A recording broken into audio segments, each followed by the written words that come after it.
It is 4:30 my time. So let's go ahead and get started. Hi, everyone. My name is Krystal Duhaney. I'm a registered nurse, international board certified lactation consultant, mama of two, and owner and founder of MilkyMama. Thank you so much, Peanut, for allowing me to come here and share and answer some of your breastfeeding questions that you guys have. I'm so excited. I like to get started by just asking where you guys are from, how long you've been breastfeeding if you're expecting, or and how far along you are in your pregnancy if you're pregnant. I love knowing who I'm chatting with and where you're from. So if you have a moment, go ahead and type that into the chat box so I can get to know you guys a little bit. As I stated before, my name is Krystal. I'm the owner and founder of MilkyMama, and we provide breastfeeding education, lactation treats and supplements, breastfeeding courses, lactation consultations, really anything that you would need to help support you throughout your breastfeeding journey. So if you ever have any questions, our team of lactation consultants are happy to help. I see Mallory's coming in from Charlotte, North Carolina, and breastfeeding for 3 weeks. That's amazing. Esther, I was chatting with her earlier. She's breastfeeding for 5 weeks. So a couple of moms that have just had a baby, breastfeeding a 2-month-old, Marissa says. Esther's from Philadelphia. Awesome. I'm in Southern California, where it's super sunny here. Monique is from Phoenix, first-time mom. I love it. All over the country. That's amazing. So congratulations, wherever you are and however long you've been breastfeeding. Happy breastfeeding month. And you are amazing, no matter how much or how little breast milk you give your baby. You are doing an amazing job. So just take a moment to pat yourself on the back or the boobs so that you can celebrate yourselves. Okay, so let's get started. So this session is really about breastfeeding 101, everything that you need to know about breastfeeding. We're going to answer a lot of questions that you guys sent in previously. And then if I happen to see any questions that you guys type in while I'm chatting, I'll go ahead and do my best to answer those, okay?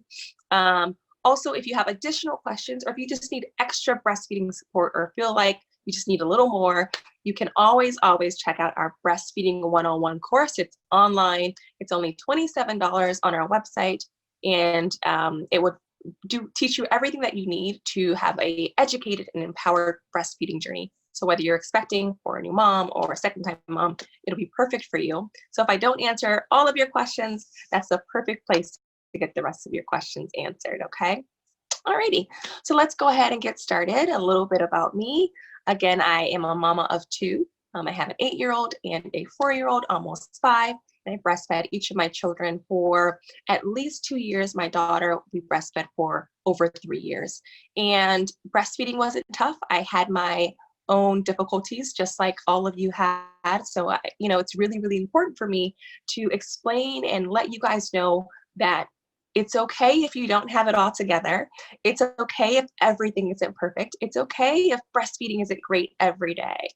We just need to cherish and celebrate every moment and know that you're a rock star and that you're doing amazing, okay? I saw one question come in already. I'll go ahead and take that question. Bree says, how do you stay on track with breastfeeding and pumping with going back to work? That's a great question. And that's a common question. In fact, the majority of parents that stop breastfeeding do so because they have to go back to work and they can't navigate pumping at work, or maybe their job isn't supportive, or they just, are unable to pump as frequently as they should. So that's a very common question to ask. So normally what I recommend is before you go back to work, I would say about 2 to 3 weeks before you plan on returning to work, you should start pumping. This will give you a chance to get to know your pump, allow your body to get used to the mechanism and the suction of the pump, because it is very different than latching your baby on if you're used to primarily nursing. Additionally, you can kind of get to know what your pump feels like and get your body used to releasing milk for your pump, because they are two different things, okay? Also, if you notice that there are any issues with your pump, or if you're having issues pumping, it also gives you enough time to reach out to a lactation consultant if you need to make sure that you're off on the right foot when you go back to work. So once we start pumping at home, everything that we pump, we'll just store it in the refrigerator or the freezer and store it according to CDC guidelines, okay? Remember, breast milk can be stored in the refrigerator for about 4 days, according to the CDC, and then in the freezer for 6 months to a year. Normally, I recommend that you don't focus on building a huge freezer stash because it's not necessary. You don't need a freezer stash to be successful at breastfeeding. What we're doing when we're pumping before going to work is just preparing our bodies to pump and getting used to the routine, okay? So your goal right now is not to have this massive freezer stash. You can be successful without any milk in your freezer, okay? If you have a freezer stash, fantastic, that's amazing, you're doing an amazing job. But if you don't have one, it does not mean that your breastfeeding journey is a failure or that you're not doing well, okay? That's really important to remember. Alrighty, so then when it's time to go back to work, how much milk do we need? You really just need enough milk for that first day of work because ideally you'll be replacing that milk when you pump at work. How much does a baby drink in a day? The average baby drinks about 1 to 1.5 ounces of milk for every hour between feedings. So if you're going to be away from work, let's say you work an 8-hour shift and you allot for maybe 30 minutes to an hour transit time. So maybe it'll be about 9 hours until you see baby again. Then we would multiply that number by 1 or 1.5, and we would get 9 or 13.5 ounces. So that's kind of the range that you would imagine that your baby would drink. Now, if you're like, no, my baby drinks way more than that, then I would make sure that you and your caregivers know how to perform paced bottle feeding because most breastfed babies rarely drink more than about 4.5 ounces per feeding, okay? So if you're finding that your baby is drinking 4 ounces and 5 ounces and 6 ounces of breast milk, then it's very possible that they may not be being paced bottle fed and their tummies could be getting stretched. And I'm sure we'll talk about that a little bit later, okay? So that's a good idea of how you start pumping. Once you get to work, you want to pump around how often your baby eats. So if your baby eats every 2 hours at home, try to mimic that when you're at work. If not, about every 3 hours is generally the average. So every 3 hours, you're removing milk for about 15 to 20 minutes, making sure that you are using the right flange size, very, very important. Massaging your breast while you're pumping, also very important. Relaxing while you're pumping and not stressing out because when you're stressed out, that can delay your letdown. Also, I know that you all do it. I've seen you, I'm watching you, and I know that you all are staring at your bottles while you're pumping, okay? Don't do that. It increases those cortisol levels and causes you to stress out. And when you're stressed out, it makes your milk harder to let down, okay? So don't stare. Esther's laughing. I know that you guys stare and you're wondering, you know, what's going on? Is the milk coming? Oh my gosh. And that just stresses you out. So instead, cover your bottles with like a baby sock so that you're not forced to look at them, or wear a nursing cover so that you're not looking at your bottles, okay? And instead look at pictures and videos of your baby, smell your baby's clothing, all of that stuff to get you all warm and fuzzy inside so we can get that oxytocin flowing. We also offer a free MilkyMama meditation for download on our website, and it's great to listen to while you're pumping or nursing, and it's completely free to help you during your pumping or nursing sessions. Hope that answers your question about pumping at work. Remember, just pump every 2 to 3 hours. Also, if you're going to be pumping routinely, you want to make sure that you're replacing your pump parts routinely because those do get damaged and worn. And relax, and you've got this. Let's take another question. I see more coming in. What's the best position for large-breasted women? And that's a great question. I get that question often. Okay. So a lot of times when we're nursing, I'm gonna get my fake baby here. When we're nursing, sometimes if you have larger breasts, you may feel like your breast is kind of larger than baby's head and you're concerned that it may like affect baby's airway, right? Or sometimes your breast is really heavy and it's hard to hold baby and hold your breast. So what I recommend is you get a receiving blanket. I'm gonna grab mine here. So a receiving blanket like this. And you can do one of two things. One is you can roll it into like a little, I don't know, a burrito or just a little kind of tube here like this, a little cylinder. just like this, okay? And then what you would do is you would, I'm gonna lift up a little bit, is put it under your breast so that it's supporting your breast, and then you would nurse baby. That way you don't have to hold your breast. The receiving blanket is kind of supporting it. Alternatively, what you can do, and this is one of my favorite ways, but sometimes it's just a little, like if you're in public, sometimes it's a little cumbersome to do, but you can put the blanket this way lengthwise, and you would wrap the bottom under your breast like that. And then you would tie this part around your neck. So it acts like a sling for your breast. And then it's supporting your breast, and then you can feed baby that way. That's a great way to support your breast as well. Another position is the laid back breastfeeding position. The laid back is where you're kind of reclined like this, and your breast is kind of fighting against gravity, so it kind of falls. That way it's not falling onto baby, if that makes sense. So that's a great position as well. The best position is the one that's most comfortable for you and baby. So it can take some experimenting to find what position works best for you. Be sure to use pillows to support your arms and your back to make sure that you're comfortable, and a footstool if you need to support your legs. Just find the best position that's comfortable for you and that you feel supported, and that's the best position for you, okay? Let's take another question here. Let's see. Someone may have asked this question already, but how long do you recommend breastfeeding? So I don't know if that means like how long do you recommend breastfeeding per nursing session or overall. So I'll answer both of those questions. Per nursing session, it really depends on the baby. Some babies are really, really good and really fast at removing milk, and they may only nurse for, 10, 15 minutes, and then they're satisfied. Other babies take a little bit longer, but I do find that if you're constantly having very long nursing sessions, if baby's nursing for like an hour a session and they're still not getting full, or they're nursing an hour every hour, then that might be an indication that something's going on. So I would say a good 30-minute nursing session is ideal. As far as how long you should breastfeed overall, that's perfectly and completely up to you.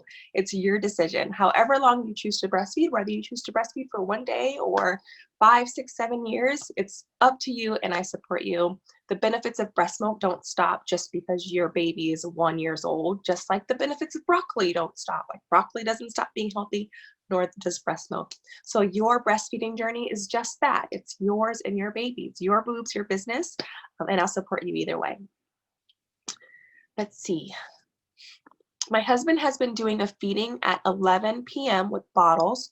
So I go from about 8 p.m. to 3 a.m. without emptying breasts, and I get quite full and uncomfortable. Any advice? So yeah, I would recommend that you maybe pump one time if you can in the middle of the night to help kind of relieve some of the pressure.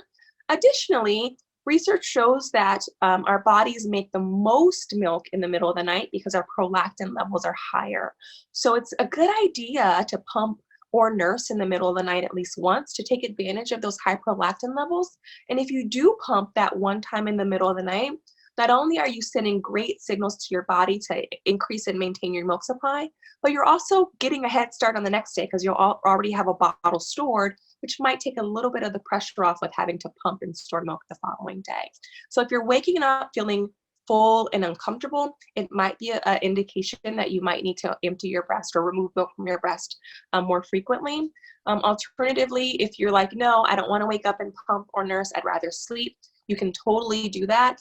But just keep in mind that the engorgement can cause a clogged duct, so you do want to just relieve enough milk for pressure. Additionally, going frequently long sessions without removing milk from your breast will eventually send signals to your body to eventually decrease your milk supply, which may be okay, especially if you're trying to transition to sleeping throughout the night and you don't need that milk per se throughout the night, and that might be okay for you too. It really just depends on what you want for your journey, okay? If you want to continue making milk at night, then it might be a good idea to pump and nurse, but if you're okay with, kind of night, not pumping or nursing at night and just having your partner bottle feed, then I would gradually kind of cut down the frequency of nursing or pumping sessions and not just do it cold turkey so that you don't get clogged ducts or mastitis. All right. Let's take a question that someone submitted. Let's see. One question I have is, do you have any tips for breastfeeding a baby that gets fussy because the milk comes out slower from the breast than what she's used to from the bottle when I'm at work? This goes back to paced bottle feeding. I knew that we were going to get to that. Okay, so I'm going to show you guys how to pace bottle feed, and I'm going to show you why it's important. All right. So I told you guys I'm watching you. I know what you guys are all doing. When we bottle feed baby, we all hold baby like this in the crook of our arm, and we feed the baby like this, right? We all do this. This is just, I don't know, this is just how we do it.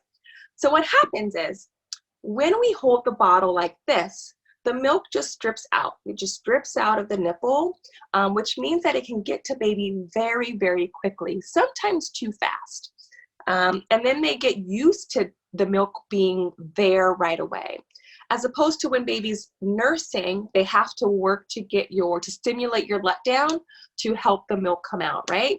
So I always use the analogy of, if you had a slice of pizza and someone said, hey, if you sit on the couch, I'll feed it to you, or you can run a mile for the pizza, which one would you pick? Most of us would choose to sit on the couch.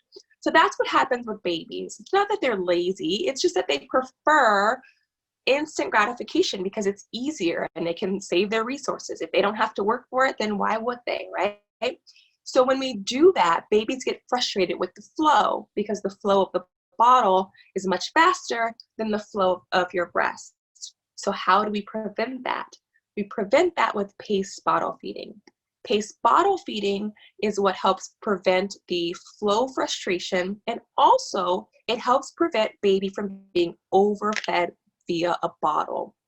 I know there's a common saying of you can't overfeed a breastfed baby, and that's true at the breast, but with the bottle, it's very, very easy to overfeed baby because at the breast, baby is controlling the feeding and they're determining when they're going to stop eating or when they're going to keep eating. At the bottle, in most cases, it's us that's determining that, okay? So what can happen is because the milk is coming very, very quickly, baby gobbles it up really quickly. So imagine you go to a restaurant and you eat all of these appetizers really, really quickly, and then it takes your brain about 15 minutes to get the signal from your stomach that you're full. So by the time you get that, your brain gets that signal, you probably have already eaten too much, right? So you're really uncomfortable, you have to unbutton your pants, and then the waiter brings your main course. And you can say, no, I'm done. Can you just pack it up? I'll take it to go. Babies can't do that because they don't speak English yet. So what they'll do is they'll eat from the bottle. They'll just eat, and then their stomach will stretch just a little bit. And then it'll keep stretching every time that happens, which means that you'll feed them 4 ounces, and then maybe next week they'll eat 5 ounces, and then maybe next week they'll eat 6 ounces because their stomach is gradually stretching. And then you start thinking that your supply is low because you can't keep up, when in fact it has nothing to do with that. Your supply is probably great. It's just the way that they're being bottle fed. So that's so, so, so important. Everyone that bottle feeds baby needs to know how to properly do so to protect your breastfeeding journey, okay? So how do we do paced bottle feeding? So instead of holding baby like this way, we're going to hold baby sitting up. And they don't have to be sitting up straight. They can be reclined just a bit, but we just don't want them laying flat, okay? So I'm gonna sit my baby up this way. Then I'm gonna have my bottle, and instead of holding it this way so the milk is dripping out, I'm gonna hold it parallel to the floor, and I'm going to tickle baby's nose with the bottle just like I would my nipple if I was going to latch or attempt to latch baby. Once baby opens wide, I will bring baby to the bottle just like I would my breast, and I'm going to allow baby to start drinking. You'll start seeing your baby sucking, and then eventually they'll stop sucking. Once your baby stops sucking, you're going to lower the bottle, because if they were at their breast and they stopped sucking, in most cases they wouldn't get very much milk or any at all. So you want to kind of mimic that feeding session with the bottle. And you'll wait until they start sucking again. Once they start sucking again, you can go ahead and tilt the bottle up, and you'll repeatedly just do this whenever they stop sucking. And that's letting baby determine how much they're going to eat. Eventually, your baby will stop sucking and they won't start again. And that will let you know that they're done. That's when they would unlatch from your breast or fall asleep. So this is allowing baby to kind of take control and determine how much they're going to eat. Additionally, you want to keep in mind that they're not eating it too fast. So it should take about 3 to 5 minutes for baby to finish 1 ounce of milk. If your baby is guzzling down 3 ounces in a minute, it's very likely they're getting the milk too fast. And we want to slow it down to allow their tummy to send that enough time to send a signal to their brain that they're full and satisfied, okay? So paced bottle feeding is super duper important. There's tons of resources available, like if you Google it or look up videos on YouTube if you need a longer demonstration, or if you want to see it done with an actual real live baby, they have some videos there for you, okay? Hope that helps. Let me take another question. I saw a bunch come in. Let's see here. How often should a 2-month-old be nursing? So it depends on the baby, and it also depends on what developmental stage they're going through. So some babies, nurse every 2 to 3 hours, and sometimes it varies, just like you. You're not hungry every 3 hours on the hour, right? Sometimes you want to eat a little bit in the morning, and then you might be hungry for a snack a little bit later. Same thing with babies, so it completely varies. When they're going through like cluster feeding, or when they're going through a growth spurt, or when they're teething or things, they may want to nurse more frequently. So it's really just a good idea to just go with the flow. The best indication that your baby's getting enough, because I know that that's a common concern. You think that, oh my gosh, she wants to eat all the time. Is she getting enough milk, or is he getting enough milk? The best indication is diaper output. You want to make sure your baby is peeing and pooping enough, right? If it's not going in, it's not coming out. So for the first week of life, your baby should have 1 wet diaper for every day of life. So when your baby is 1 day old, they should have 1 wet diaper, and 2 days old, 2 wet diapers. When your baby is older than a week, then they should have 6 to 8 wet diapers every day after that. If for some reason their diaper output drops below 6 to 8 after that week, then those are some indications that maybe they didn't get enough fluids, or they didn't get enough milk. Okay, so those are great indications, and that's a good idea to help you determine if your baby is getting enough milk, especially when you're a little unsure, right? Also, you want to keep an eye on poopy diapers. Baby stool should be nice and soft. They shouldn't be constipated or straining to have a bowel movement, and they should have steady weight gain, and they should be meeting their developmental milestones. If all of that is happening, then chances are all is well. Okay, let's take another question here. Let's see.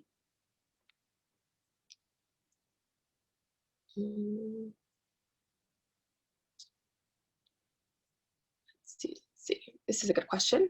Let's see here.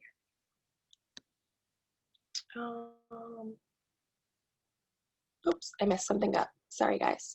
Okay, someone asked a question that said that their twins spit up after every feeding. What can you do to fix that? So it's important to know that babies' little systems are still developing. So in most cases, it's expected that they'll spit up a little bit, even if they're breastfeeding. If they're bottle feeding and they're spitting up frequently, then I would start thinking that they're getting the milk too fast and they're kind of gulping, or they're getting too much. So we want to make sure, again, pace bottle feeding. But if they're spitting up after the breast, you can also try different positions. Sometimes if you have an overactive letdown, sometimes if they have to gulp and compensate and deal with your overactive letdown, they can gulp in some air, which can cause some air bubbles and gas, which can make them kind of spit up after. So you can try the laid back breastfeeding position that I demonstrated earlier. You can also try upright nursing. Instead of them laying down, they would be kind of sitting upright. Those are some great ways to help counteract that. Also, if your babies are spitting up, instead of, once you're done with the nursing session, make sure you burp really well. And instead of laying them back down, you can also sit them up for a little bit, just to make sure that they're able, they have enough time to digest, so that they're not spitting up. If you're concerned, if they're spitting up and crying or having projectile vomiting, those are all reasons for concern, and you should definitely talk to your pediatrician about it if it's affecting their weight gain, those types of things. If they're spitting up and they're generally unbothered by it, then usually it's okay. But of course, if you're concerned about it, please check with your healthcare provider, okay? You guys have some really good questions. Let's see here. What is the best pump to use? You know, I don't really have a best pump. I do have preferences though. I prefer a closed system pump if you can choose, if you have one available. A closed system pump prevents any milk or, you know, bacteria or things from entering your motor because it's closed and no milk comes in contact with your motor. There are still some open system pumps on the market. So I normally prefer closed system pump. One of my favorite pumps is the Spectra pump. It's one that I use with my kids and it worked really well for me. It's closed system, the suction's hospital grade. I actually really, really liked it, but it really just depends on you and your body and what works best for you, okay? I always recommend having a manual pump as a backup because you never know when your pump is gonna stop working or when you're gonna leave some parts at home, and you never wanna be caught without a backup. So I recommend every mom that plans on pumping have a manual pump, and also that you learn how to hand express because you never ever know when you'll need to use those things, okay? Let's see.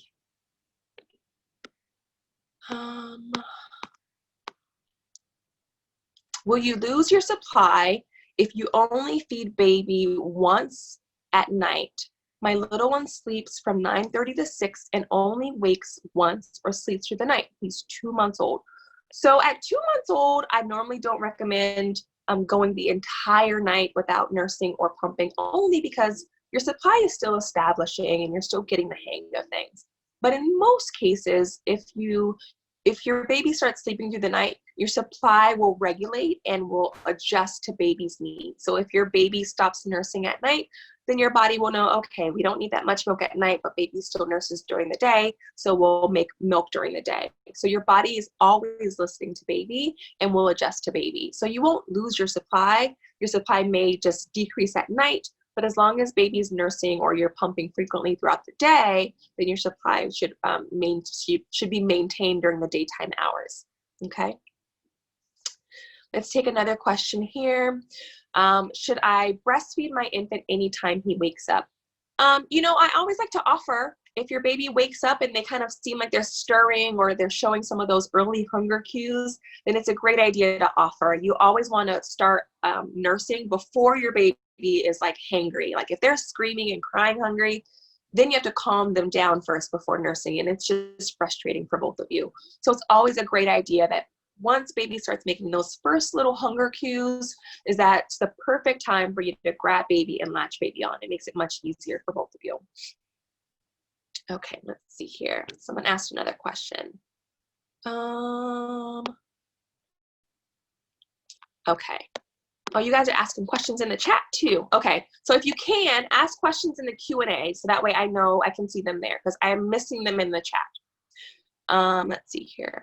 Once you have your baby, once you breastfeed your baby, how long should you pump after? That's a good question. So normally I recommend that you pump right after, because if you wait longer than about an hour, then it's possible that you can cut into the next feeding's milk, which isn't so bad, but it could make your baby a little frustrated when they go back to the breast. Remember I mentioned earlier about that flow frustration, where they get frustrated with the fact that the milk isn't there fast enough. That could happen. So I recommend pumping as soon as possible after nursing, and also pump for about 10 to 15 minutes at the most. Keep in mind though, that what you pump after nursing is not an indication of your overall milk supply.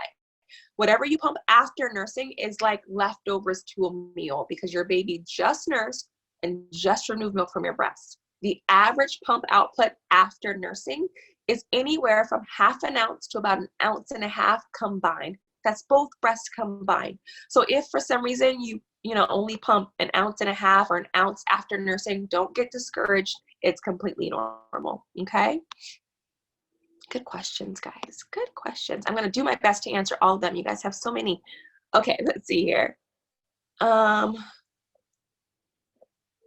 When you are solely pumping every 3 hours, is it 3 hours from the time you stopped or 3 hours from the time you started?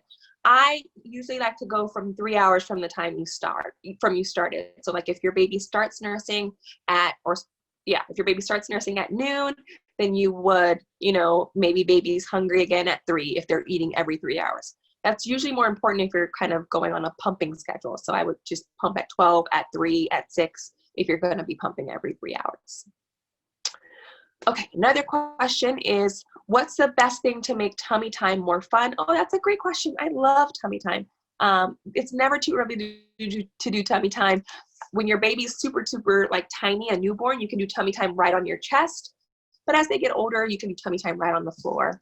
My best tip to making tummy time fun is to getting down there with baby. Get on the floor with baby and show them your face. They want to see your face. They want to see you smiling. They want to know that you're supported. And also don't leave them down there to cry. Tummy time is a fun developmental experience where you and baby can bond. So if they're fussy, you are giving them a security blanket and that extra layer of support by picking them up and showing them that you're there. It lets them know, hey, I can do hard things because mom is here to guide me through it. So if they get really fussy, it's perfectly okay to pick them up, give them lots of love. Once you're calm, you can go back to tummy time. That's one of my best tips to making it more fun and taking a lot of stress out of it, okay? Let's see. Okay, let's take another question here.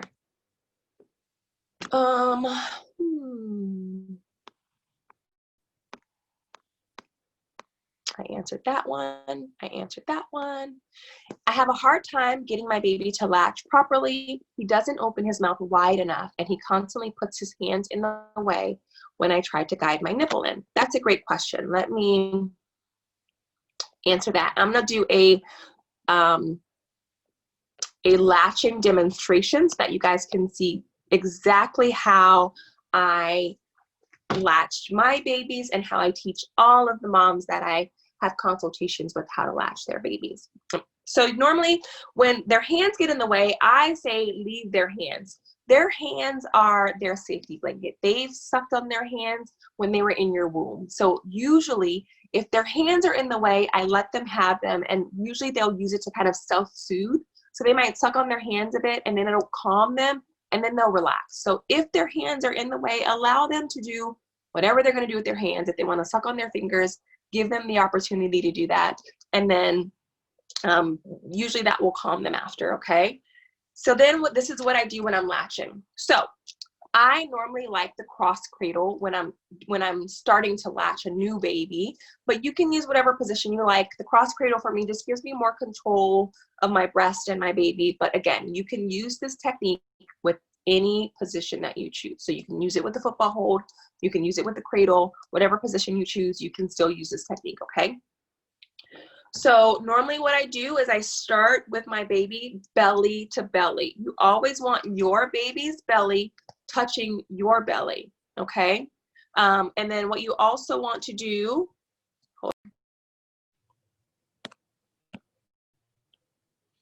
something happened.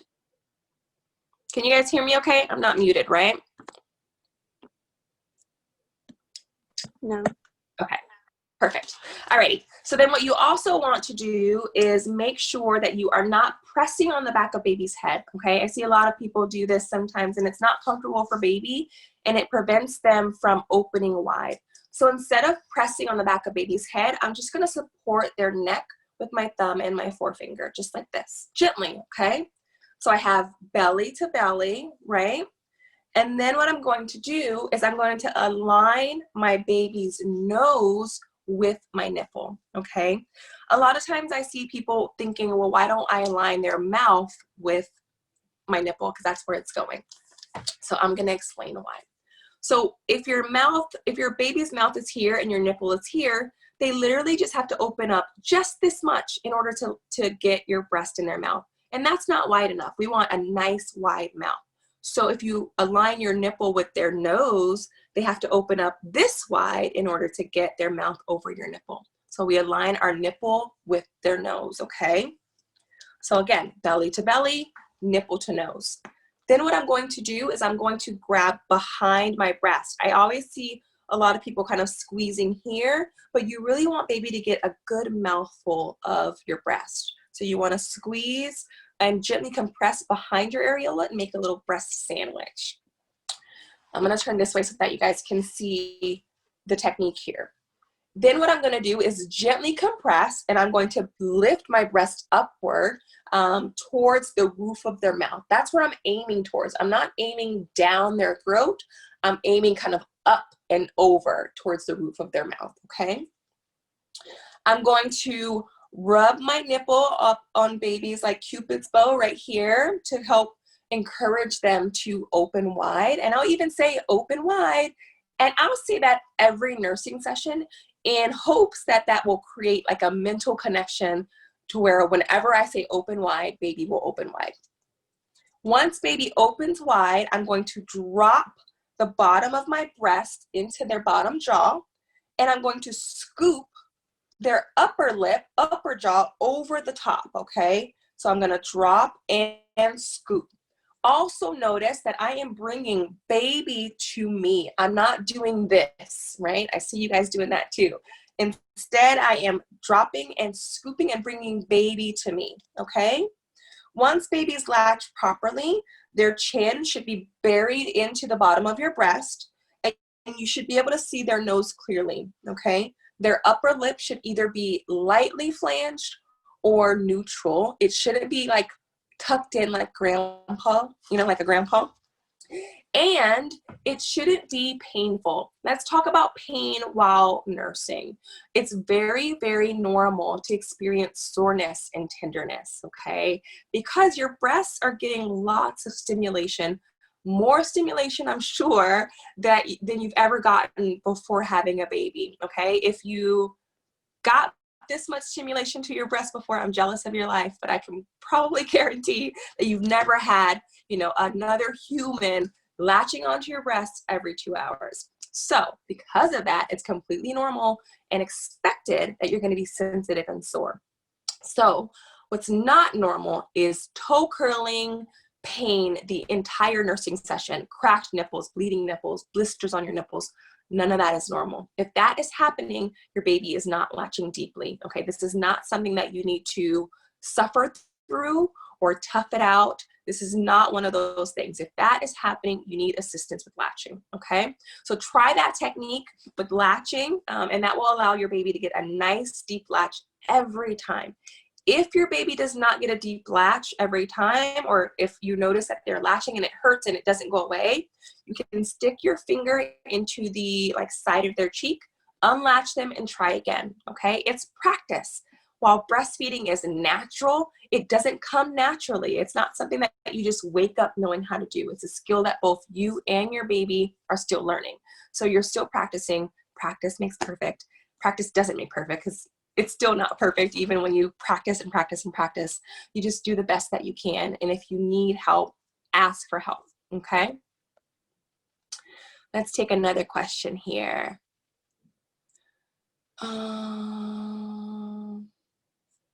It feels like my infant is always snacking and wanting to feed every hour. How can I ensure she's getting a full meal? That's a good question. So normally what I do is if I notice that my baby is just kind of hanging out at the breast and not eating like I want them to, I'll do breast compression. So just like when I was demonstrating latching where we did that breast sandwich, I'm gonna just squeeze and release and squeeze and release. And what that does is that kind of squirts milk into baby's mouth, and helps them get a nice belly full of milk, removes more milk from your breast, which maintains your milk supply. So it kind of, kills two birds with one stone. You're getting lots of milk into your baby, removing lots of milk from your breast, and that is the goal, right? Let's see here. Oh, this is a good question. How can I keep my breast milk supply perfect during period time? So if you haven't gotten your first postpartum period yet, it's coming sometime. Parents get their periods at various times after having a baby. Some get theirs right away, and others don't get theirs until they completely wean, and everything in between. Completely normal, depends on the parent There's no rhyme or reason to it. But sometimes when you have a period and you're breastfeeding, you notice that your supply decreases. The first thing that you need to realize is that that's temporary. It's not something that will happen all, forever. It's not the end of your breastfeeding relationship. It's just a temporary decrease. That temporary decrease is believed to be caused by low calcium levels. When you start ovulating, your calcium levels decrease, which causes your supply to decrease. So what's recommended is taking calcium and magnesium supplements. The calcium, it helps to replace the calcium that you lost or that's low, and the magnesium helps your body absorb that calcium. You can start taking that calcium and magnesium around ovulation or about 10 to 14 days after your last period, all the way until about day 3 or 4 of your period, and that should help prevent that decrease in your supply, okay? Keep in mind though, like I said, it is just a temporary decrease. It will return, your milk supply will return after your hormones have regulated, after the period goes away, okay? All right, another question here. Let's see here. Which bottle do you recommend? That's a good question. So normally I don't recommend any particular bottle, but I do recommend nipple types, okay? So there are lots of nipple types. You'll see nipples that are designed for breastfeeding or that are like the breast. So the only nipple that I like is one like this, a graduated nipple. You'll see that it's narrow and it gradually widens as opposed to being really narrow and then all of a sudden it's wide. Like some of the round bottles, like the base of the bottle is round and it kind of looks like a breast, but it's not shaped like a breast. So when baby latches onto the bottle, you want them to be latched onto this part, not the nipple, just like when they're latched onto your breast, you want them to be latched onto your breast tissue and not just sucking on your nipple. So when you're looking for a bottle, you want to look for one that has a wide-based nipple like this so that they can latch onto this part and drink like they would at the breast, okay? This bottle is called the Even Flow Natural Balance. It's one of the ones whose nipples that I really like. Also the Dr. Brown newborn bottles have a great graduated nipple. So it takes some trial and error to determine what bottle works best for your baby, but I normally recommend starting with a nipple shape like this because it really allows for pace bottle feeding and helps going from breast to bottle easier, okay? Let's see.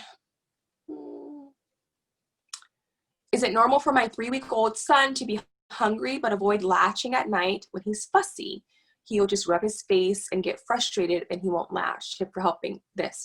So yes, remember earlier I said you want to latch baby on and start your nursing session before your baby's fussy, because once they're fussy, you have to calm them first. So like imagine if you're crying and crying and crying and somebody's trying to stuff pizza in your face. You're not going to like start eating. You're going to say, no, stop. I don't want to eat, right? You need to be calm first. Same thing with baby. So if they're really fussy, take a few moments to calm them, sing to them, shush them, swaddle them, whatever works for your baby. And then once they're calm, they'll latch, all right? But they very likely will not latch if they're fussy and upset already. Let's see. Is greenish yellow poop bad at 4 months? So no, I think that poop comes in all different colors. If it's ever red or black, after that first meconium stage, if it's ever like white, those are all some really concerning colors. But greenish yellow poop, it could be that maybe baby got a lot of air and that air could have caused like some mucus and just some green poop. That's completely normal. If you notice that your baby is uncomfortable when they're trying to have a bowel movement or constipated, and those are definitely concerns that you would bring up to your physician. But it all depends on, the feeding session, if they're being fed solids at all, if they're being supplemented with formula. There are a lot of reasons to why your baby's stool could be changing colors. Pros and cons of pumping before and after baby nurses. So I normally like to tell my moms to pump after nursing. That way it just helps prevent frustration when latching. But if you have a great supply or if your baby does fine without, without the milk being there, then pumping before nursing is a great idea too. It really just depends on what your preference is and how your baby responds. So the great thing about being a parent is that it's all trial and error. So I would recommend trying it and seeing how your baby responds. And if your baby does fine with it, then continue to do it. Keeping in mind though, that if you're pumping unnecessarily, that can cause an oversupply, and oversupplies aren't fun. So you never really want to pump unless it's necessary, okay? All right, let's see. I answered that one. Oh, this is a good question. How do you efficiently hand express? Do you recommend a special technique? So I don't have a special technique. It's not really special. It's just the technique. So normally what I recommend when you're hand expressing is I see a lot of parents that just kind of squeeze, and that's not how to get milk out.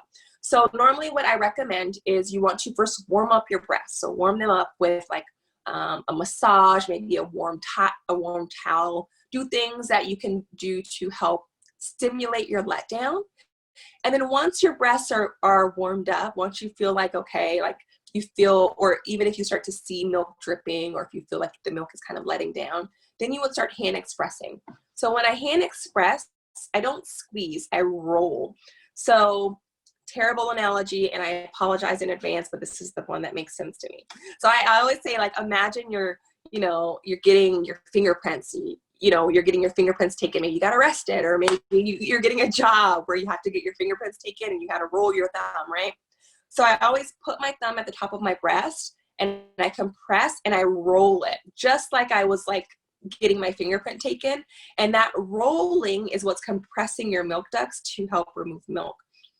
Alternatively, what you can do is, instead of squeezing forward, you would compress and press inward. And then you would just keep doing that. Compress and press inward towards your chest. Compress inward, compress inward. That's a great way to hand express as well. Okay, it does take practice. It takes some time to get the milk flowing, but there are lots of moms that can hand express faster and more effectively than they can with a pump. So it definitely is a skill that I recommend everyone practice and everyone learn. Let's see.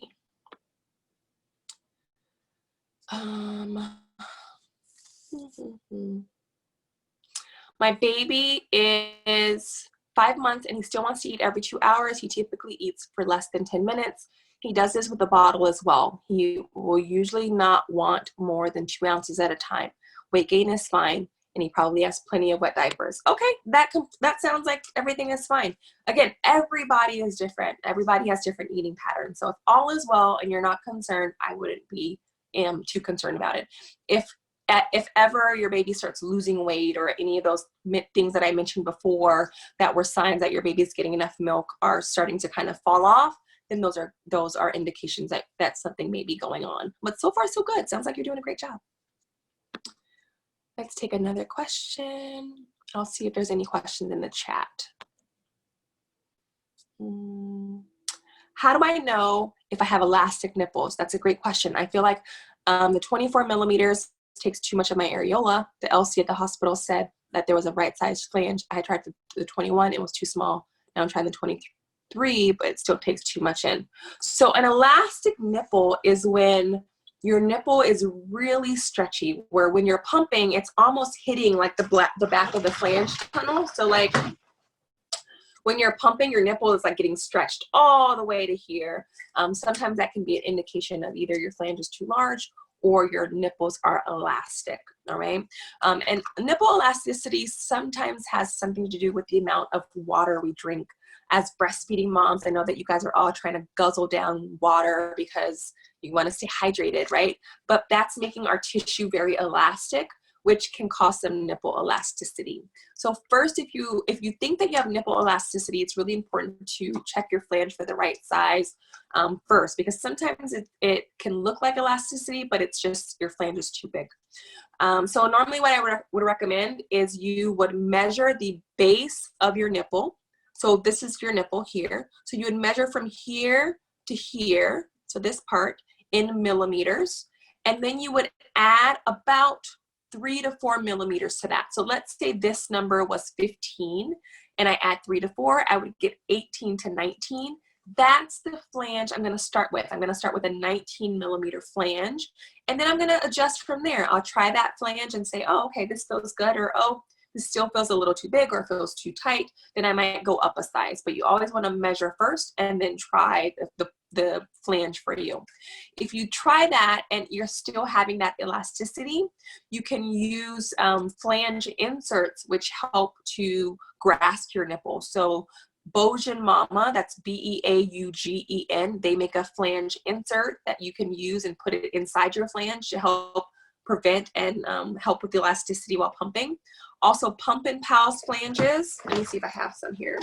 I think I do. Yes, pump and pals, but the soft silicone ones, so these ones are the ones specifically designed for elastic nipples as well. So those are some great tools that you can use for nipple elasticity if you think that you have it. Okay, let's see here.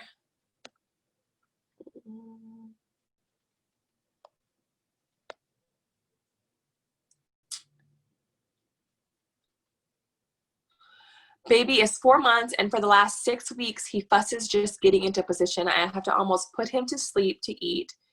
He has to eat more at night. He's only been eating in a sideline position, but still fusses. What could I do?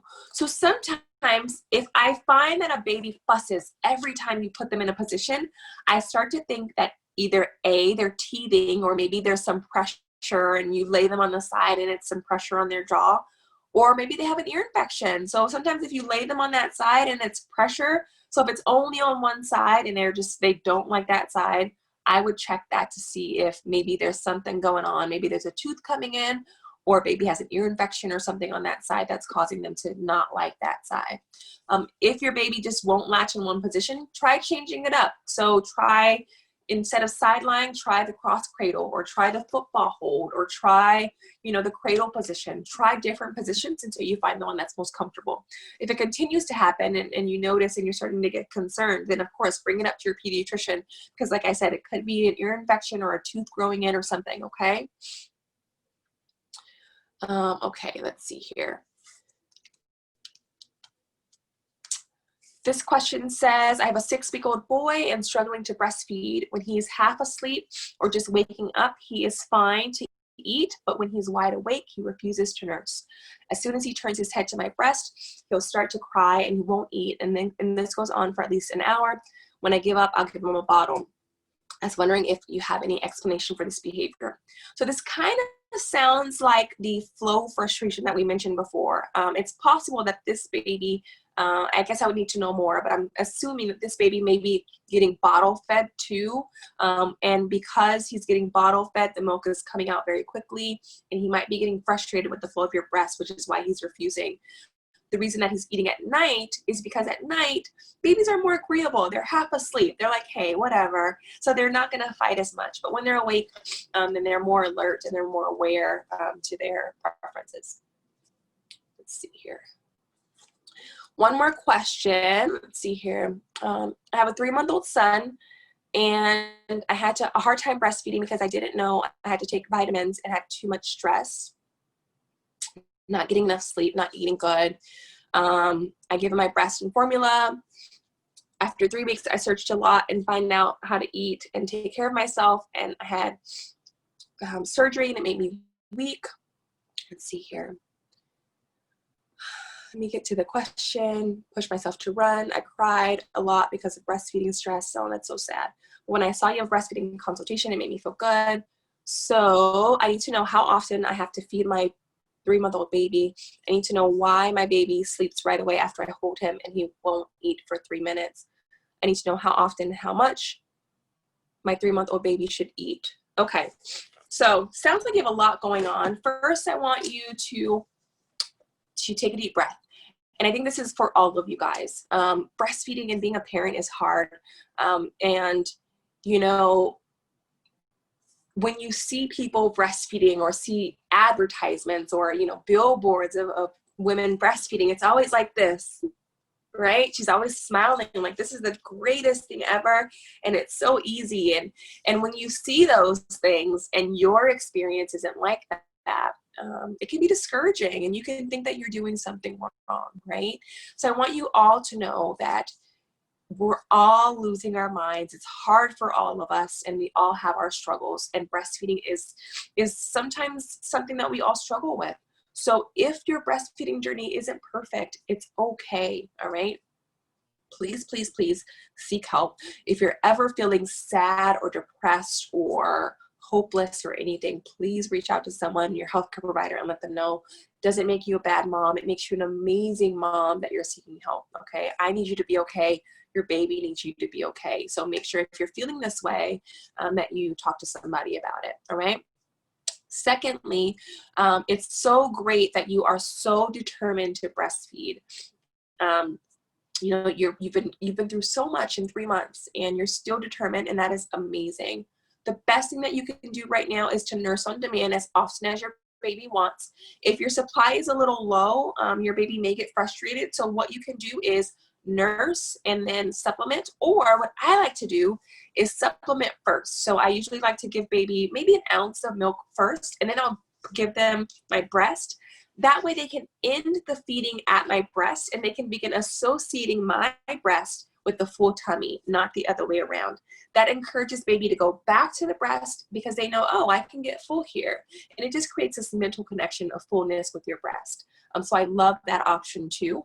And just know that every drop of breast milk counts. 1 drop of breast milk has over 3 million germ-fighting and beneficial cells for your baby. So every drop counts, no matter how much or how little you're giving your baby. You're doing amazing, okay?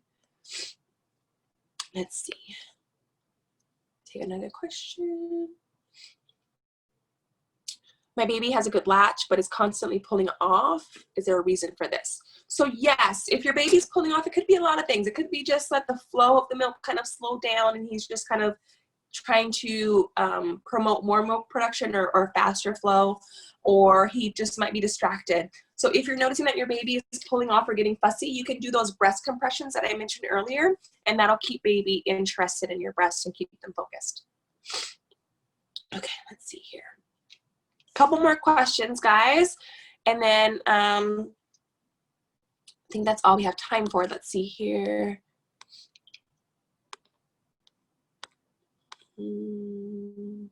Oh, this is a good question. Can you reestablish your supply once it starts to decline? Yes, it's called a relactation. A fun fact is that even grandmas can relactate. So if you, it's going to take however long it's been as a rule of thumb since you've last pumped or nursed. So if you haven't pumped or nursed in 2 weeks, expect it to take about 2 weeks for you to start kind of getting back into the swing of things, okay? The best thing that you can do while you are trying to relactate is what I mentioned before. Nurse baby on demand as often as they want to if they'll latch.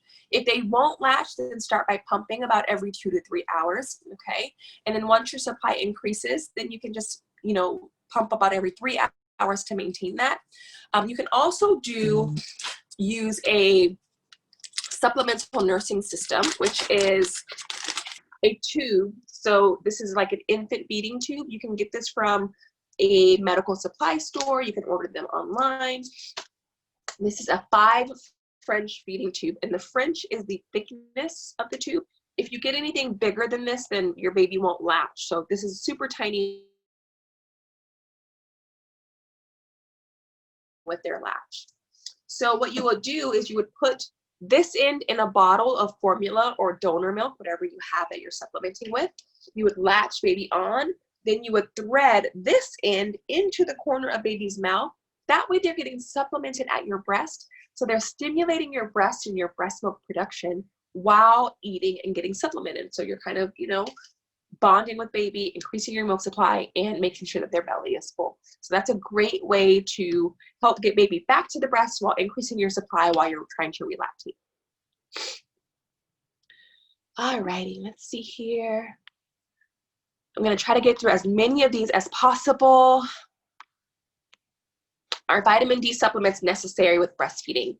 So there's very little vitamin D that gets transferred into your breast milk. So if you live in a place where it's not sunny, like if you're not in California, or if your skin is darker and has more melanin, it's possible that your vitamin D levels could be low. So that's why they recommend vitamin D supplements. There is a study that reports that if mom takes 6,400 international units of vitamin D herself, then that's enough to supplement baby enough, for their daily needs. Alternatively, you can give it, they have supplements that you can give directly to baby. So those are a couple of options for you.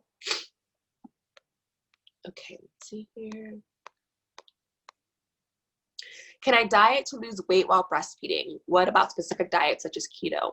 So you can lose weight while breastfeeding, but I want you guys to be gentle with yourselves. Know that you are beautiful, and that it took, 9 months, 9.5 months, however long you were pregnant, to grow your baby, and it's going to take some time. Don't expect things to happen right away, and also don't obsess over it. Use this first year of just bonding with your baby and enjoying this first year of their life, and I promise that you'll have time to get back to exercising and dieting.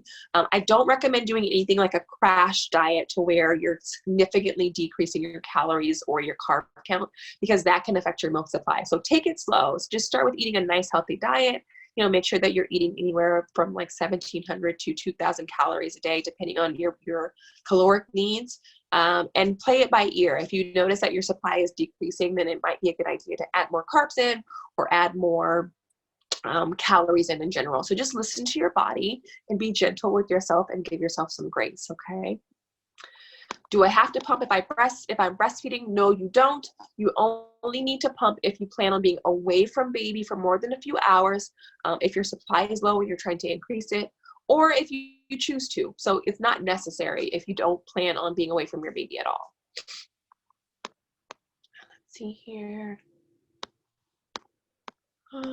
Should you leave freshly expressed milk out to cool before storing it in the refrigerator? That's not necessary. However, freshly expressed milk can be stored at room temperature for about 4 hours before you can put it in the fridge, or you can put it in the fridge right away. It's completely your preference, as long as it is put in the fridge within that 4 hours. Okay. Let's see here. I think I answered that question.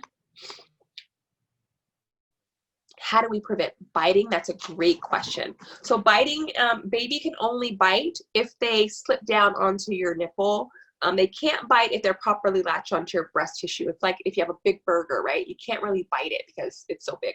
So usually babies bite when they slip down. So the best thing to do to prevent biting is to watch the latch. If you notice that your baby is slipping down onto your nipple, then it's a perfect time to unlatch them and then assess the situation.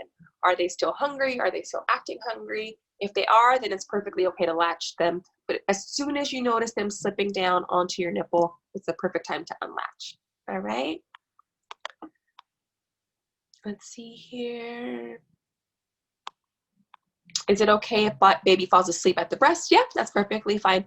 As long as baby's getting enough. So if baby's constantly falling asleep at the breast, and you're concerned that they're not getting enough milk, then that might be a reason for concern. But if they're having enough wet diapers and poopy diapers and they're gaining weight, then that's perfectly fine. Let's see here.